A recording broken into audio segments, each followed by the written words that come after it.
sound waves straight into your soul. Hour of power, let's lose control. So bang your head, raise your fist. Howlin Jim, Jaxon, you don't wanna miss.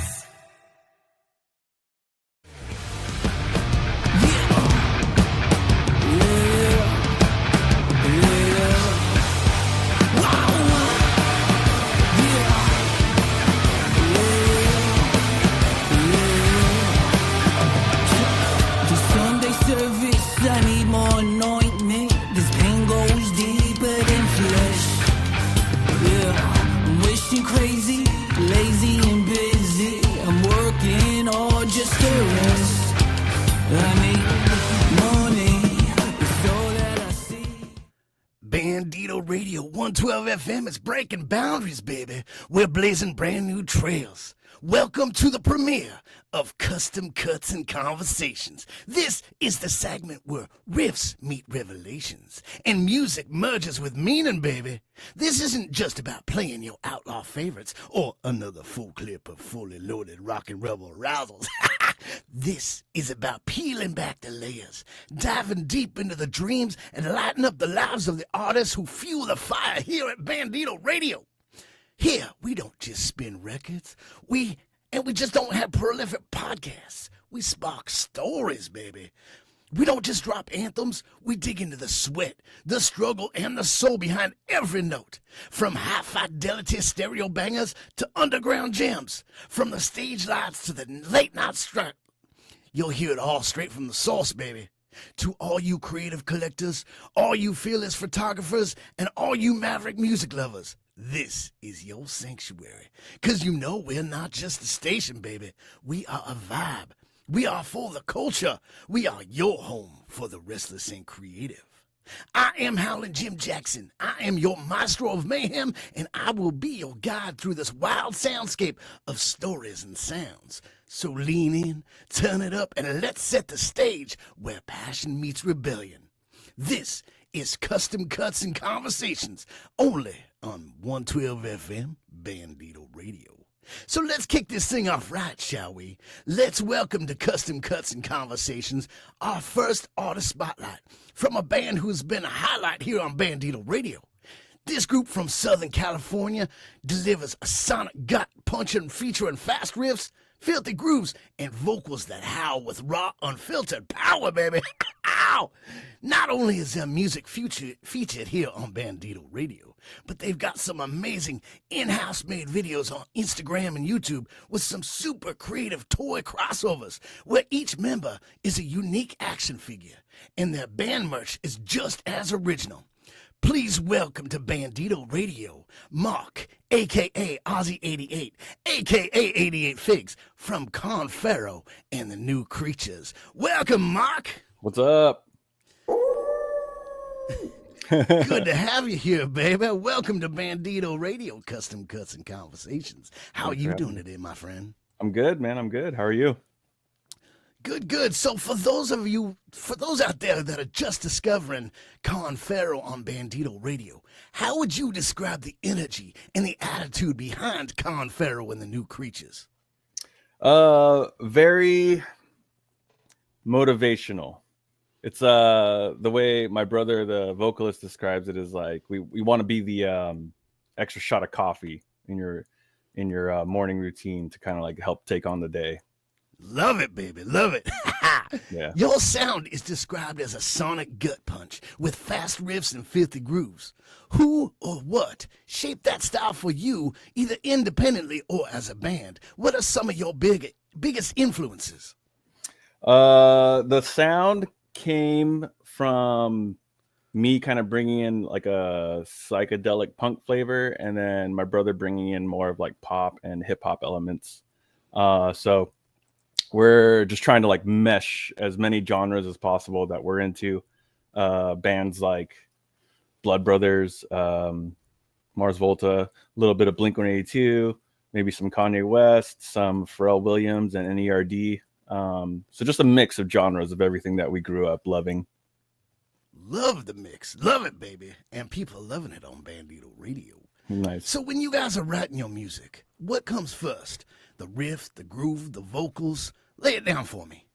It's gonna be usually Chris, the vocalist. He'll come to me with an idea of melodies or lyrics, and then he'll just kind of play a couple chords on the guitar, and then from there I'll take it and like program a beat just to like help us keep tempo, and then I'll come up with the guitar riffs and stuff like that, and then we'll bounce it back and forth, and then we'll show it to the other dudes, Jaxon, our drummer, and Carmine, the bassist, and they just take it to another level, and then we record it.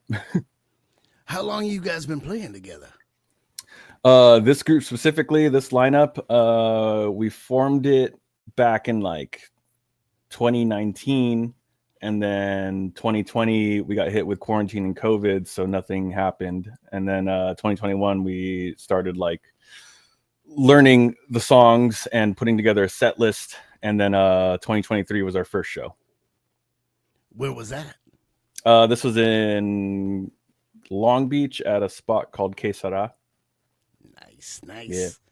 So when you guys write your music, do you write with that live show in mind, or does that stage energy come in later? It's a mix. So first we write just for our taste, right? We're like, oh, that sounds dope. Make it fast here, make it slow here. And then we won't record it and officially put it out as a studio release until we've at least jammed it 50 times live and played at least a couple shows with it. Just so we know, because it's like you can write a studio track, but then it'll translate different live, you know, and you're just like, oh, I wish we would have like captured that energy that we did at that one show on the song, you know. So we learned to kind of wait to record and have it officially released until there's a couple shows that have like formed and you know, put the song together a little better, if that makes sense. Absolutely. It's got to sound right. You guys, it sounds like you're a little bit of perfectionists, but it sounds tight. You guys sound great. Thank you. So your in-house music videos are getting a lot of recognition too. Yeah.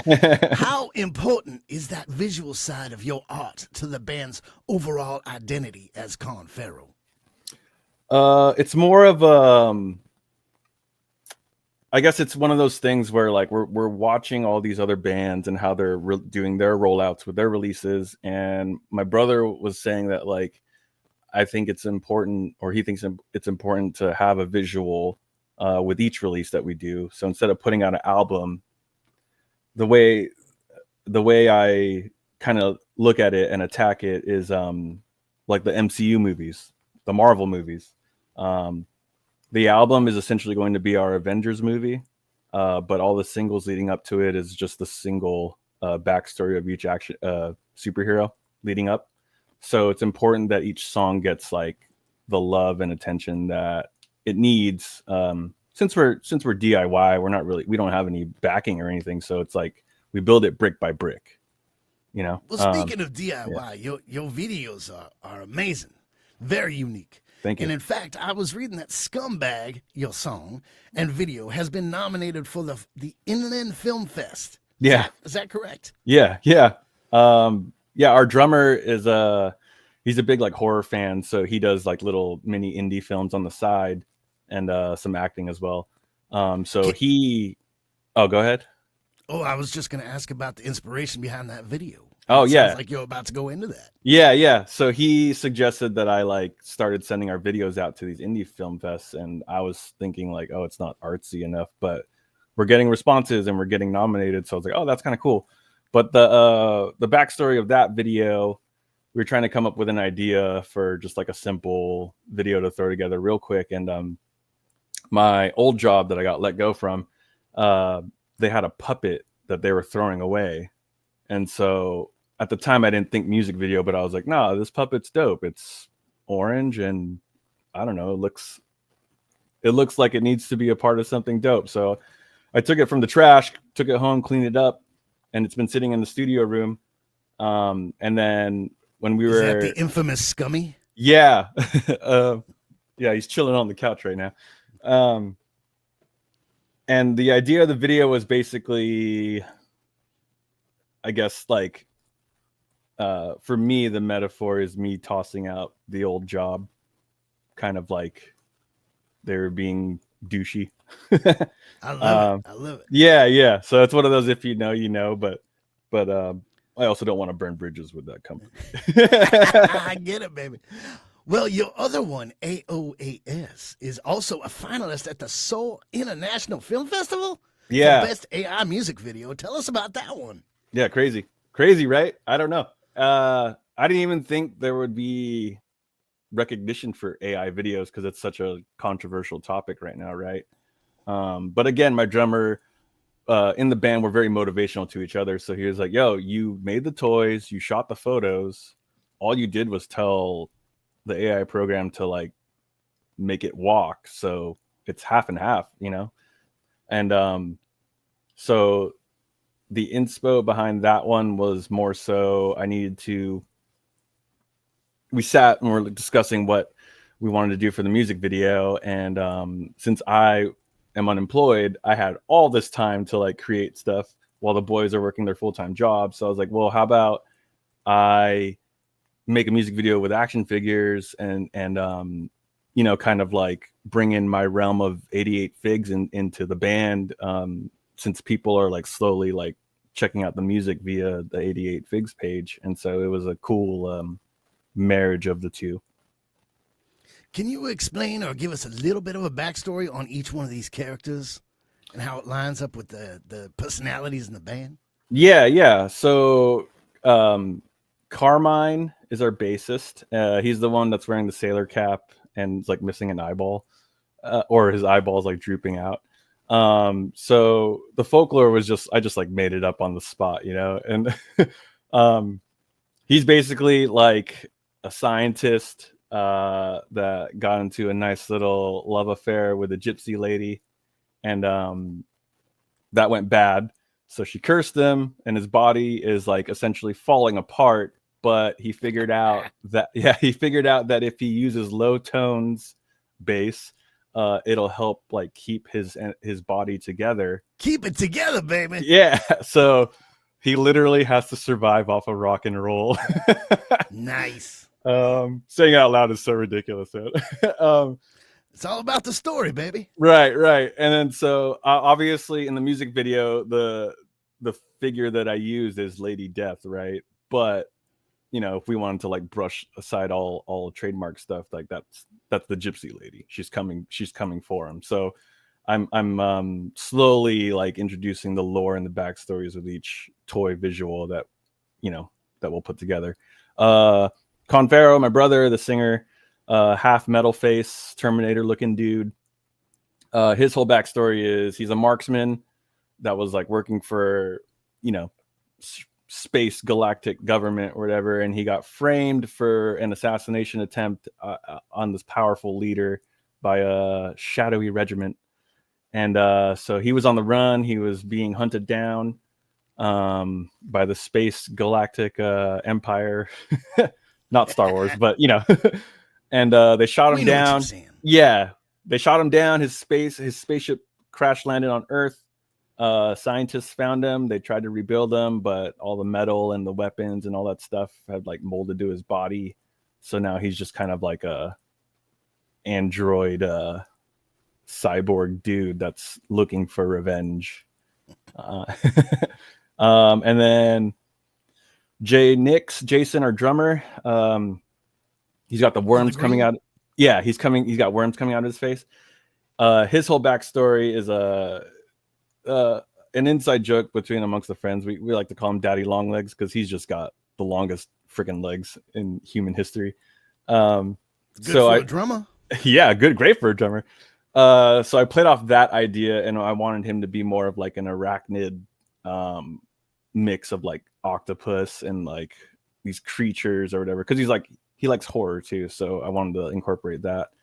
But his whole backstory is he is the last of his kind, and he got exiled to Earth because, you know, he's practically extinct or whatever. But in order for him to keep the creature from coming out and like destroying all mankind, he has to create rhythms with his body. Love it.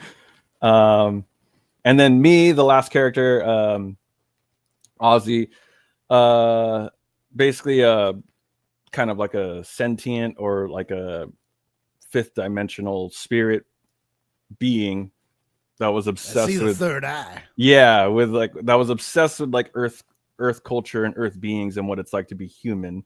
So ran into a lovely siren lady, and she was dying, but we made a pact that if she can give me a human form, that I would have to continuously put her songs out and her tunes out into the universe. So she found an islander dude, Filipino dude that was just chilling at the beach, you know, stuck herself in the forehead and then offered me the vessel to come down, and she created my guitar out of her luscious hair.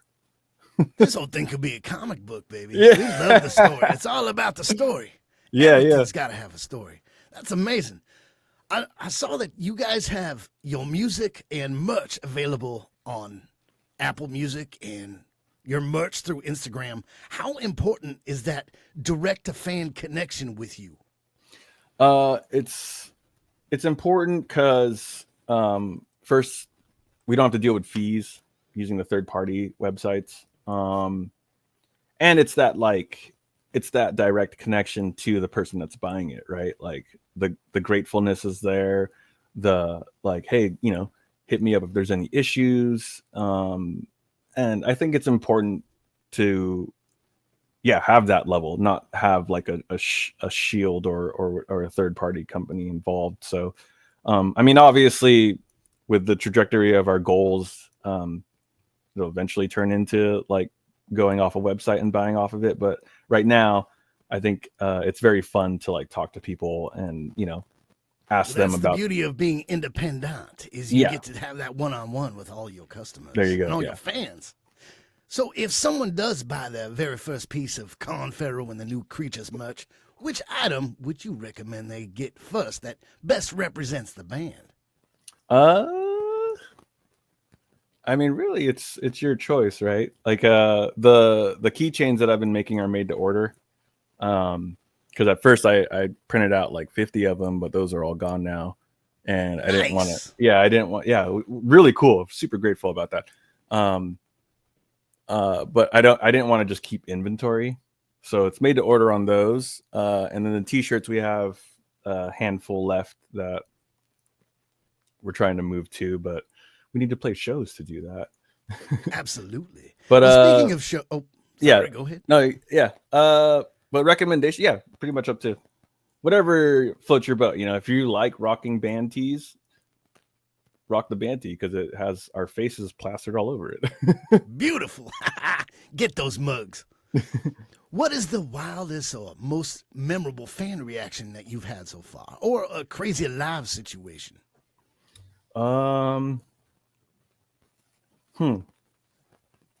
It's funny because since we're not new to playing shows, but this band in particular with the name and everything is new to the scene. So it's funny to see the zombie faces when we first start playing. And then it slowly progresses to like, yeah, I get it, you know, and then they kind of like start doing their thing and moving along and grooving to the music. It's got to be a pretty damn good feeling. Yeah, it's cool. It's intimidating at first, but then it's like you just kind of like know. You know what I mean? You're like, look, I'm here because I want to do it and I like having fun. So you're either jumping on the bus or not. But I would say one time we played this art gallery show, it was an outdoor show out in downtown Temecula, and there was like a slower song that we were doing, and I could see in the back this dude. He was probably high or something, but he was literally like grabbing his face and his forehead and like reaching up to the stars, and like his mind was blown. But he was like, I was like, wait, is he tripping out or is he grooving? But he was like doing everything on beat. So I was like, oh, this guy is like having some kind of outer body experience. Into it, baby. Yeah.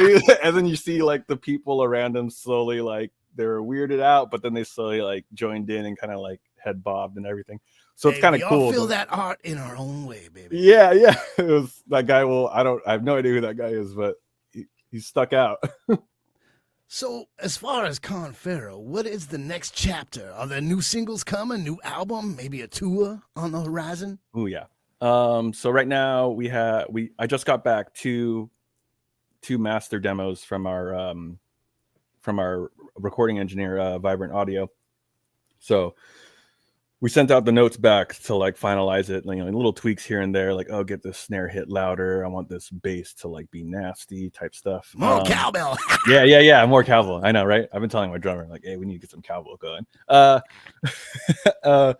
But our next planned release will be Yul Brenner, and we're gonna put that out for October. Right now we're just, again, with each release, we want to make sure there's a music video to go along with it, just so there's multiple ways of consuming it, or enjoying it. Sorry, consuming sounds so negative. But no, I think that's a great idea. Yeah, so we're floating around music video ideas for it, and then I'll probably get to like cutting and editing and filming all that stuff here in the next couple weeks. But October, that's right around the corner. Yeah. So it's one of those like, hey, let's all get on the same page here so I could start cutting it up. But yeah, so October, next week we're gonna go film a live session out in LA with a Soul Tape Collective. Kind of working out details on other shows between September until the end of the year now too, just finalizing details of like who's playing or when they want us to play type stuff. And then the other one is October 24th. We're playing out in Long Beach at this new DIY spot called The Garage, and it's literally someone's garage, but it looks cool. So sometimes those are the best shows. Yeah. We would like to tour, but right now it's, again, everyone's working full time. Since I'm currently unemployed, it has kind of like fallen on my shoulders to fully push the band and figure out how we can move in the business side of it. So no tours necessarily planned right now, but that's definitely a goal. Well, let's hope maybe next summer. Yeah. So if you or the band could collaborate with any other artist, who would your dream matchup be? And why? Oh man, that's a hard question. I don't know. You can make a top 3. Yeah. I think it'd be fun. I think just on a fun tip, it would be awesome to play with like Limp Bizkit. It would be awesome to play with like System of a Down. It would be awesome to collab with a Kanye West if he's back. Yeah, if he ever returns to us from whatever realm he's on right now. A Travis Scott, right? Like I would love to work with multi-genre artists and kind of see how our piece of the puzzle fits in with them. Sounds amazing. Mm-hmm. So let's turn and talk toys for a minute here. We know that you are a toy collector, and we see your stuff all over Instagram. Yeah. What is the crown jewel of Ozzy's collection? What's that one piece that you will never let go? Ooh. I think it's more of a sentimental value piece rather than like a worth retail price, but it's gonna priceless. Yeah. It's gonna be the first figure I bought during COVID. So I hadn't had action figures since I was a little kid, and even then, like, it was rare and far between, right? So during COVID, I was like binge watching all the MCU movies, and I was like, you know what? I want an action figure of Iron Man. So it's gonna be the I want to say it's the 10th anniversary at the time of the Marvel Legends Iron Man from the first Avengers movie. And he's up. I'm looking him up at the shelf right now, make sure he's still good, but he's chilling. He's still there. I'm sure he's still there. He's definitely outdated, but it's one of those like, I'm gonna keep that one because that's what literally sparked like everything. So I wouldn't even. We'll say re-sparked. Yeah, re-sparked. There you go. But I'm just saying it's like one of those like it was a doorway piece into now my mountain of debt that I'm in for the toys, and it's an obsession. It is, but also I wouldn't have been able to meet a lot of awesome people and creators, and I wouldn't be on the Howlin Jim show if it wasn't for me buying that Iron Man toy a long time ago. Absolutely, baby. So have you ever pulled off inspiration for a riff or lyric or a video concept from anything in your toy collection? Oh, sorry. Yeah, actually. So one of the new songs that's unreleased, it's called Misery. And my brother was trying to figure out a second verse to it. So we were just kind of like sitting in the room, like figuring out like, okay, well, what's this song about? Blah, blah. It's about trailblazing. All right, cool. So what's a trailblazer? And then my brother looked over at the corner and he saw the Ghost Rider figure. And he was like, dude, remember how ridiculous Nicolas Cage was in that movie? Like, are we going to get a reboot? Hopefully we get a reboot. You know, all respects to Nick Cage. The guy's a goat. But we wish the Ghost Rider technology's a little bit better now. Yeah. But I'd still watch it if it's on TBS, man. Oh yeah. I mean, granted, the second Ghost Rider movie had really cool like action scenes, but it was just a crap story. But anyway, basically he was just like, ooh, okay. And so then he like wrote a verse that was essentially a hat tip to Ghost Rider, but it's one of those like, oh, yeah, if you listen, you'll know. If you don't know, then you're just like, oh, he's just rapping about whatever. Well, one more toy question for you personally. Now, you talked about the toy that brought you back into it. What is your earliest toy memory? Ooh. I think there was one Christmas where the auntie team, all my mom's sisters, they hooked us up with the Jurassic Park set. So it was like the little like fence. And then we got the Jeep and the SUV, a bunch of the Rangers. These were like the three, what is it? The 4-inch versions? 3, 4, somewhere in there. Yeah, 3/4, or I forget what the term is. Yeah, that I remember having that set because like a month before that, our dad had taken us to the theater to watch that movie, the first Jurassic Park, and that was like I was a toddler, so that was like the most horrific thing I've ever seen in my life. But it was also awesome, I still think they need to bring some back. They could have expanded on those toys so much more. Yeah, they really could. Well, you had the Hammond collection is still kind of going here and there. Yeah, still lacking, but that's a personal opinion. Yeah, we need the vehicles. Absolutely. Well, Marc, I really appreciate your time here today on Custom Cuts and Conversations with Howlin Jim. Is there anything else you'd like to tell anybody or anywhere you want people to go to check out Pharo and the new creatures? Yeah. If you're following my toy page, 88 Figs on IG, the links are all there in my bio. You could also go to Pharo too, KHANPHARO, on IG or any social media outlet. Yeah, just give us a follow, hit us up on the DMs, we'll respond. Go see them live. Yeah, that too. Yeah, if you're out in Long Beach, LA area, Corona. Yeah. Well, Marc, I really appreciate your time today, and until next time, my friend, take care. Yeah, you too. Thank you.